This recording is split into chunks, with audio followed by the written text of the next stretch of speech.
अस्सलाम वालेकुम नाज़रीन। तहफ़्फ़ुज़ आईन पाकिस्तान के हवाले से आज इमरान रियाज खान ने कौम से खिताब किया, जिसमें उन्होंने बड़े अहम इंकशाफात किए और पाकिस्तान में कानून आइन की सूरत हाल जो बद से बदतर होती चली जा रही है, इस हवाले से इमरान रियाज खान ने क्या कहा, आइए पहले उनकी गुफ्तगू सुनते हैं, जिस पर बात करते हैं। बिस्मिल्लाहिर्रहमानिर्रहीम। सबसे पहले मैं शुक्रिया अदा करना चाहता हूँ जो कौमी कॉन्फ्रेंस के इनकाद में जिन लोगों ने बड़ी मेहनत की, बड़ी कोशिश की। 3 नाम जो हैं वो मुझे पता चले कि इन लोगों ने दिन रात एक करके ग्राउंड पे तमाम फस्तायत और जबर के बावजूद बड़ा ज़ोर लगाया। इसमें मीडिया के भी हमारे कुछ दोस्त हैं, लेकिन अखूनज़ादा यूसुफ ज़ई साहब, नासिर शराजी साहब और शाइस्ता खोसा साहिबा ख़ुसूसन ये लोग बहुत ज़्यादा मुबारकबाद के मुस्तहिक हैं कि इन्होंने रियासती जबर के सामने घुटने नहीं टेके और इस कॉन्फ्रेंस को अपने अंजाम तक पहुंचाया है। और मैं उम्मीद करता हूं कि आइंदा भी ये सिलसिला जारी रहेगा और ये जो एक डायलॉग नेशनल लेवल का शुरू हुआ है ये वसअत पकड़ेगा, इसमें मज़ीद लोग शामिल होंगे और हम किसी नतीजे तक पहुँचेंगे बहैसियत कौम। देखिए, पाकिस्तान के अंदर मैं अगर वहाँ पे मौजूद होता तो मुझे बहुत अच्छा लगता, ज़्यादा बेहतर होता मेरे लिए वहाँ पे रहकर बात करना। लेकिन अगर मैं वहाँ पे होता तो शायद मैं होता ही ना। जितने मुश्किल हालात में मुझे पाकिस्तान छोड़कर आना पड़ा है। थोड़ा सा मैं अपने बारे में बता देता हूँ कि मैं 10 मरतबा मेरी कानूनी गिरफ्तारी हुई है और कुछ 3 दर्जन के करीब मेरे ऊपर मुकदमात इस रियासत ने दर्ज किए हैं। मुझे 142 दिन तक जबरी तौर पे लापता रखा है पाकिस्तान की इंटेलिजेंस एजेंसी ISI ने और उसके बाद मुझे बदतरीन तशद्दुद का भी निशाना बनाया गया और फाइनली जब मुझे मारने का फैसला हो गया तो मुझे फिर पाकिस्तान को छोड़ना पड़ा। और ये बड़ी बदकिस्मती है कि मैं कोई खुश होकर अपने मुल्क को छोड़कर नहीं जाता। मैं बड़े मुश्किल हालात में, बड़ी मुश्किलात से पाकिस्तान से निकला हूँ और मैं उम्मीद करता हूँ कि जल्दी इंशाल्लाह मैं पाकिस्तान वापस आ जाऊँगा। अब ये जो कॉन्फ्रेंस है ये भी एक उम्मीद है हमारे लिए और हम सबको अपनी उम्मीद को बरकरार रखना है, क्योंकि यही उम्मीद हमें आगे लेकर जाएगी और हम पाकिस्तान को उसके सही ट्रैक पे लाने की कोशिश करेंगे। आज अगर आप मीडिया को देखें तो पीका के जरिए से मीडिया को तबाह बर्बाद कर दिया गया। मेरे लिए तो पीका शुरू हो गया था उसी दिन जब 2021 के इख्तिताम पे मैंने मिलिट्री एस्टेब्लिशमेंट को इनकार किया था, तो पीका मेरा तो तभी शुरू हो गया था। मैंने 2023 में मई के महीने में इस्लामाबाद प्रेस क्लब में सहाफ़ियों से बातचीत करते हुए मैंने तब भी ये कहा था, जब शहीद अरशद शरीफ के हवाले से हम बात कर रहे थे तो मैंने तब भी ये कहा था कि ये आग सबके दरवाजे तक पहुंचेगी। आप अभी सब मिलकर इकट्ठे हो जाएं और एस्टेब्लिशमेंट को रोकें, वरना हम सबके घर जलेंगे। तो शायद उस वक्त हम इकट्ठे नहीं हो पाए, लेकिन आज भी मौका है। हम अगर आज इकट्ठे हो जाएं तो हम इस आग को मजीद फैलने से रोक सकते हैं। पार्लियामेंट आपकी पूरे तरीके से यरगमाल बना ली गई है। पाकिस्तान की अदलिया जो है उसको यरगमाल बना लिया गया है। पाकिस्तान का मीडिया है उसको भी यरगमाल बना लिया गया है। कोई एक शोबा पाकिस्तान में अब आज़ादी नहीं रखता और इसमें हमारा अपना किया धरा है। यानी आज अदलिया के साथ जो हो रहा है उसमें अदलिया की काली भेड़ों का हिस्सा है। आज मीडिया के साथ जो हो रहा है उसमें हम मीडिया वाले बीच में रिस्पॉन्सिबल हैं। कहीं ना कहीं मैं भी उसके लिए गुनाहगार हूं। माजी में मैं भी गुनाह करता रहा हूं। आज जो पार्लियामान में हो रहा है या पार्लियामेंटेरियंस के साथ हो रहा है तो ये पार्लियामेंटेरियंस की अपनी मिली भगत की वजह से हो रहा है। हम सब गलतियां कर रहे हैं और हम सब अपनी अपनी स्पेस खोते चले जा रहे हैं। यानी अपनी अपनी ताकत में हम कमजोर होते चले जा रहे हैं। यानी पार्लियामेंटेरियंस की ताकत तो पार्लियामान में है ना, इसी तरह जो मीडिया की ताकत है वो उसके इकट्ठ के अंदर है, इत्तेहाद के अंदर है। इसी तरह से जो अदलिया की ताकत है वो उसके फैसलों में है। जब आप ये सारी चीजें कंप्रोमाइज कर देंगे तो ताकतवर कौन होगा? तो ताकतवर होगा एस्टेब्लिशमेंट।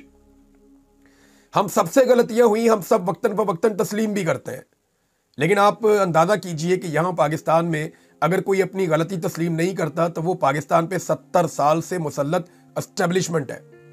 वो अपनी गलती नहीं मानते क्योंकि उनका दाव हर दौर में लगा रहता है। आप गौर करें ना कि 70 साल से लेकर यानी 70-75 साल की ये तारीख हो गई है। पाकिस्तान की मिलिट्री एस्टेब्लिशमेंट पाकिस्तान पे रूल कर रही है। 4 दफा मार्शल लॉ भी उन्होंने लगाया, डायरेक्ट आए, कई दफा इनडायरेक्टली वो जैसे आजकल कर रहे हैं वो यहां पे हुकूमत हमेशा करते रहे। जब जब कभी किसी ने उनका रास्ता काटने की कोशिश की उन्होंने उसका पत्ता साफ कर दिया। चाहे माजी में जुल्फिकार दी भुट्टो है, चाहे वो फातिमा जिन्ना है, चाहे वो लियाकत अली खान है, तो चाहे वो उसके बाद बेनज़ीर भुट्टो है, नवाज शरीफ है या इमरान खान है। लेकिन आज एक चीज बड़ी जबरदस्त हुई है पाकिस्तान में, और वो ये हुई है कि हर पाकिस्तानी को पता चल गया कि पाकिस्तान का मसला क्या है। तो हम सबको इससे फायदा उठाना चाहिए। यानी इससे पहले पाकिस्तान में ऐसा कभी नहीं हुआ था कि हर पाकिस्तानी को आइडिया हो जाए और हर पाकिस्तानी इतना मुतनफ़र हो जाए कि पाकिस्तान के मसाइल का जिम्मेदार कौन है। आप सर्वे करवा कर देख लें, पूरे पाकिस्तान में आप सर्वे करवा कर देख लें, आपको लोग 1 मिनट में बता देंगे कि पाकिस्तान के मसाइल का जिम्मेदार कौन है। वो आज भी सियासतदानों को पाकिस्तान के मसाइल का जिम्मेदार नहीं समझते, मीडिया को भी नहीं समझते, अदलिया को भी नहीं समझते। पाकिस्तानी पाकिस्तान की मिलिट्री एस्टेब्लिशमेंट और उनकी गलत पॉलिसियों को पाकिस्तान के मसाइल का जिम्मेदार समझते हैं। तो ये चीज ठीक करने की जरूरत है। होता क्या है कि हम एक दूसरे को ब्लेम करते हैं कि कल तुमने एस्टेब्लिशमेंट का साथ दिया था, परसों तुम एस्टेब्लिशमेंट का साथ दे रहे थे, आज जनाब ये वाला बंदा एस्टेब्लिशमेंट का साथ दे रहा है, कल वो टाउट था, ये टाउट है। हम ये कहते हैं और ये कहते भी रहेंगे, लेकिन हकीकत ये है कि उस एस्टेब्लिशमेंट की तरफ कोई उंगली नहीं उठाता जो ये सारा गंद डालती है, जो ये सारा खराबा करते हैं। तो बजाय आपस में लड़ने के और उन्हें फायदा देने के, हम सबको मिलकर यह देखना होगा कि मसला है किधर, प्रॉब्लम है किधर। और प्रॉब्लम है पाकिस्तान की मिलिट्री एस्टेब्लिशमेंट में, जिसको सबको मिलकर ठीक करना पड़ेगा।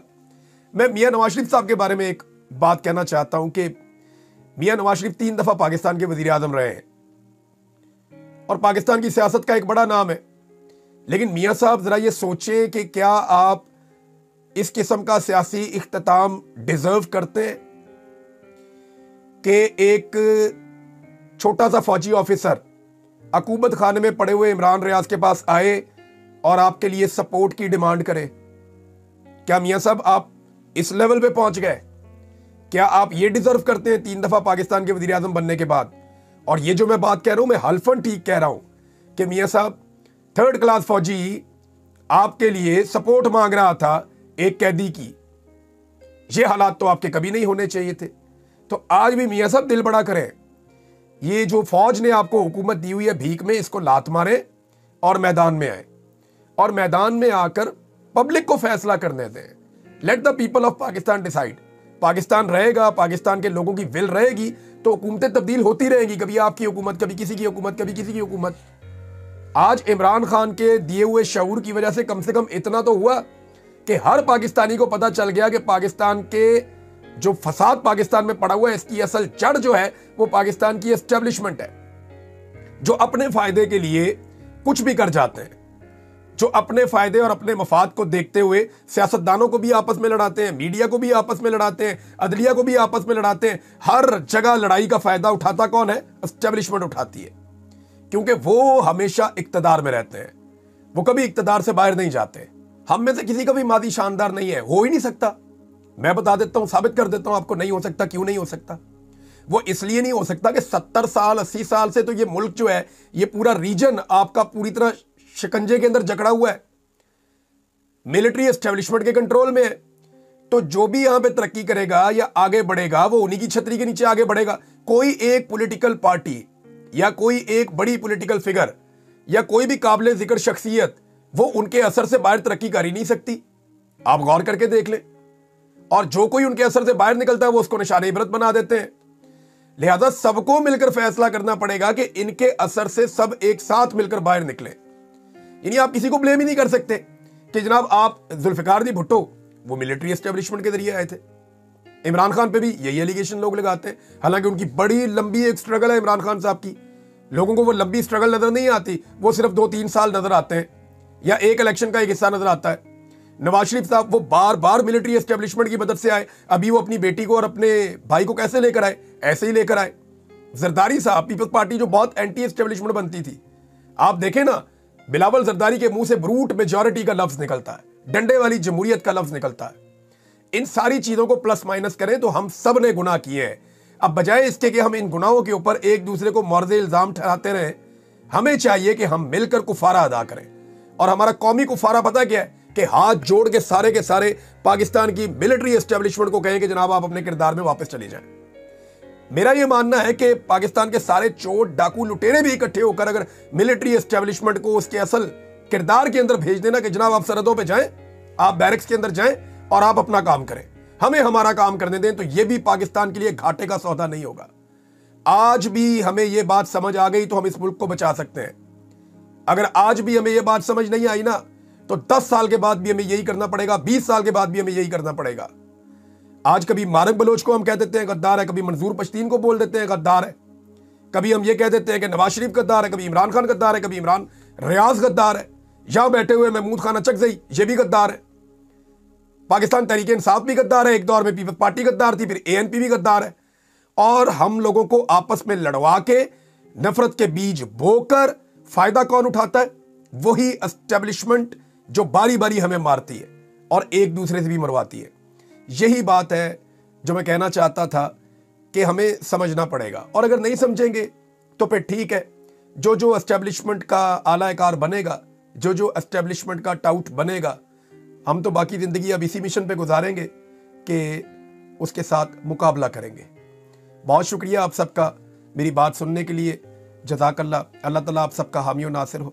अल्लाह हाफ़िज़। नाज़िर, पाकिस्तान का बच्चा बच्चा जानता है और पाकिस्तान की 25 करोड़ अवाम इस बात की गवाह है कि जिस तरह से पिछले 2 सालों में आम अवाम पर जुल्म सितम ढाए गए, ना सिर्फ सहाफियों को ज़दोकोब किया गया, उन पर जुल्म सितम ढाए गए। अरशद शरीफ को भी शहीद कर दिया गया और बहुत से सहाफी जान बचाकर पाकिस्तान छोड़कर मुल्क बदर होने पर मजबूर हो गए। आज मुल्क से मोहब्बत करने वाले मजबूरन इस मुल्क से बाहर बैठे हैं, जबकि इस मुल्क को लूटने वाले और इस मुल्क को तबाह करने वाले आज इस मुल्क पर राज कर रहे हैं। इमरान रियाज खान पर जिस तरह से जुल्म सितम ढाए गए, उस बात के हम सब गवाह हैं। जिस तरह से इमरान रियाज खान को गायब कर दिया गया, टॉर्चर किया गया और उन्होंने जुल्म सितम बर्दाश्त किया। उनकी दास्तान इमरान रियाज खान की जुबानी भी सुन चुके हैं कि इमरान रियाज खान को किस हाल में रखा गया और किस तरह से उनको जुल्म सितम और तशद्दुद का निशाना बनाया गया। उनकी फैमिली को मारने की धमकियां तक दी गई और यह मकबूल जान को तशद्दुद का निशाना बनाया गया, उन्हें भी टॉर्चर किया गया और दीगर सहाफियों को भी इसी तरह से जुल्म सितम का निशाना बनाया गया और किस तरह से उन सहाफियों को ब्लैकमेल करके और टॉर्चर करके उन्हें अपनी फैमिली के तहफ़्फ़ुज़ के लिए और अपनी जान बचाने के लिए मुल्क छोड़कर मजबूरन जाना पड़ा। हालांकि वो इस मुल्क को छोड़कर नहीं जाना चाहते थे। इतना सब कुछ करने के बावजूद भी ये बदनीयत हुकूमत नहीं रुकी। जिस तरह से इस वक्त अदालत को कंट्रोल किया जा रहा है, पीका एक्ट जैसे काले कानून इस मुल्क पर लागू किए जा रहे हैं और